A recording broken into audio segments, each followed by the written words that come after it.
Hello again, travel partners. We here at the Royal Caribbean Group hope you're all having a great start to summer, especially as cruising is beginning to resume in earnest. In response to questions from some of you, my wife is still acting as my camera person, but I expect I'll soon be back in the office with professional help. Actually, I'm not eager to give this up. I've enjoyed doing these videos with her, and I will miss her constructive criticism. Management guru Tom Peters once said, "If you're not confused, you're not paying attention." Well, I'm paying attention and I'm confused as hell. Overall, of course, I'm a very happy camper because our healthy return to service is well underway, and that's very exciting. But I'm still confused about the details involved in getting us there. Let me try and explain my view of the current state of play, knowing that it's all going to change tomorrow. The key to everything is the vaccines. They're proving to be the game changer that we all hoped for. Fortunately, our country has a strong leadership position regarding vaccines. The U.S. was in the forefront of developing the vaccines, and the U.S. is in the forefront of delivering them. Already, almost 2/3 of adults have gotten them, and that number is climbing. America is leading the world in this regard, and when I talk to people in Europe and in Asia, they look at us with envy. As more and more of the country gets vaccinated, the role of the vaccine is beginning to morph. Initially, when the number vaccinated was small, the vaccines mainly protected the person taking the vaccine. That's still true that vaccines protect each of us individually. But today, as we get vaccinated, we're not only helping ourselves, we're helping the people around us. In order to reopen society, we need a large number of people to be vaccinated. Even if we don't feel that we need the protection for ourselves, we should still do it to help our friends and neighbors. It's a bit like litter. If I drop a piece of litter on the ground, it makes an insignificant impact on the environment. But if a lot of people drop litter, the cumulative impact is enormous. The same thing's true of vaccines. Getting one today not only protects you from the virus, it protects the whole society and allows us to get back to normalcy. Which brings us to the question of vaccines on board our ships. We believe vaccines can help make our cruise ships not only as safe as land-based activities, but even safer. That's because we control the environment in a way that few on land can even dream of. If I go into a store on land, or go to a theme park or attend an event, the ability of the operator to vet who enters is limited. They can't do extensive screening for something that's only going to last for a few hours. All they can do is implement protocols to limit interaction once the people are there. But such protocols are more intrusive and less effective than preventing the introduction of the virus in the first place. On the other hand, cruise guests will be on for days and days, and we can therefore enact extensive requirements before people board, designed to prevent the virus from coming on board in the first place. In effect, we can establish processes designed to prevent COVID from entering the ship, creating a sort of bubble.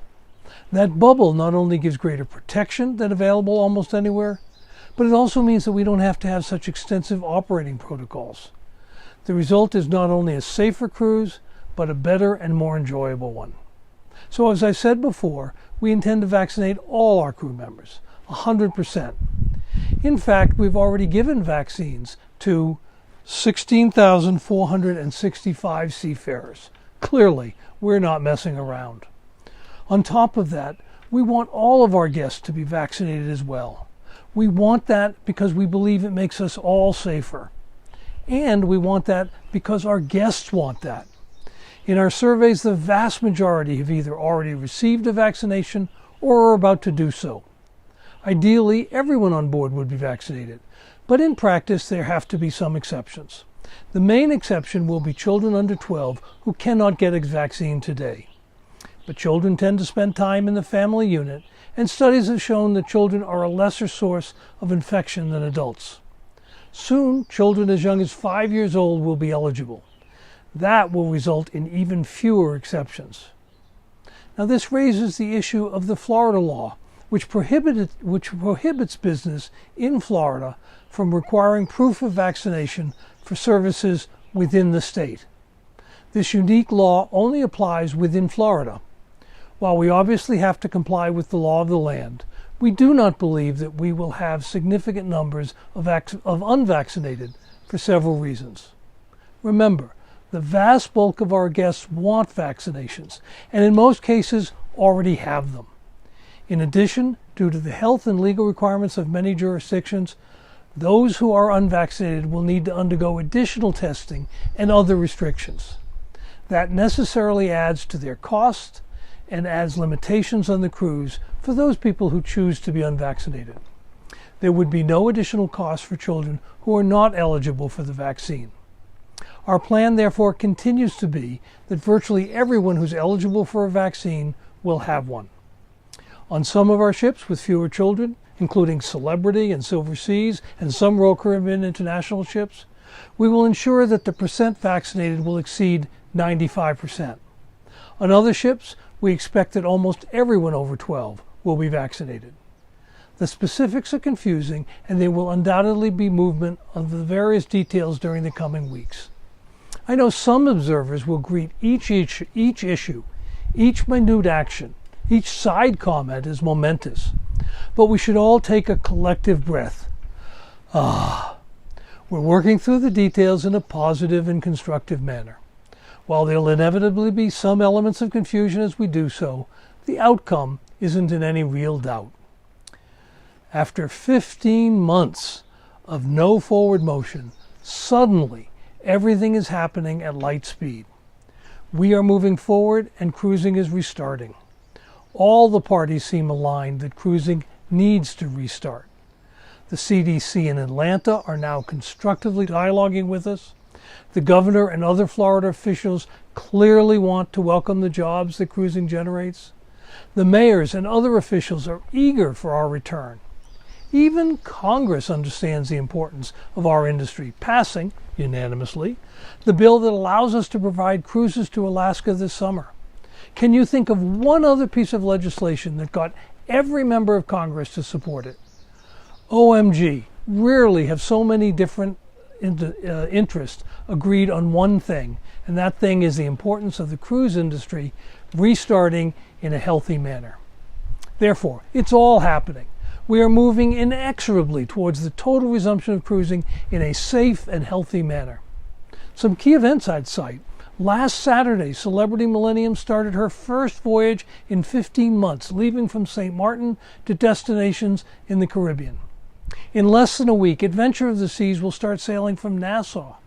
In just 2 weeks, Celebrity Edge will depart Port Everglades with her own Captain Kate at the helm. On July 2nd, Freedom of the Seas will leave Port Miami on her first sailing to Nassau and our incomparable private island, Perfect Day at Coco Cay. And during the rest of the year, we will be methodically bringing back the rest of our fleet. By the way, I intend to be on these inaugural sailings from Miami to celebrate. I really do have a tough job, but taking these inaugural cruises, that's a sacrifice I'm willing to make. So, while I may not know every detail of the process, I can assure you of this. We will not restart any ship unless and until we are confident of two things. Firstly, that it is safe to do so, and more so than shoreside equivalents. And secondly, that the experience on board meets our exacting expectations, including guest ratings of the cruise at least equal to what they were pre-pandemic. One of the reasons I'm so confident of the experience going forward comes from my discussions with our employees. Those conversations, frankly, have been very emotional for me. You all know that it's our crew that makes our cruises so special, and has for 50 years. The ships are exceptional, of course, but the crew are the people that take the experience to the next level. But while the crew are normally amazing, they are walking on cloud 9 today. It's just so emotional to talk to them and to see their enthusiasm. Frankly, you can't talk to them without being overwhelmed by their emotions. That excitement is contagious, and your clients will be the beneficiaries. And something similar is happening with our guests. We can already see from the first sailing of Celebrity Millennium how people are reacting. After 15 long months of isolation, the freedom of being in this kind of bubble is incredibly liberating. So start counting the days on your fingers, mark the dates off on your calendars, make sure your businesses are ready to respond to the pent-up demand. Summer is starting in the United States, and cruising is going to be a big part of it. And don't forget to get your vaccine and wash your hands.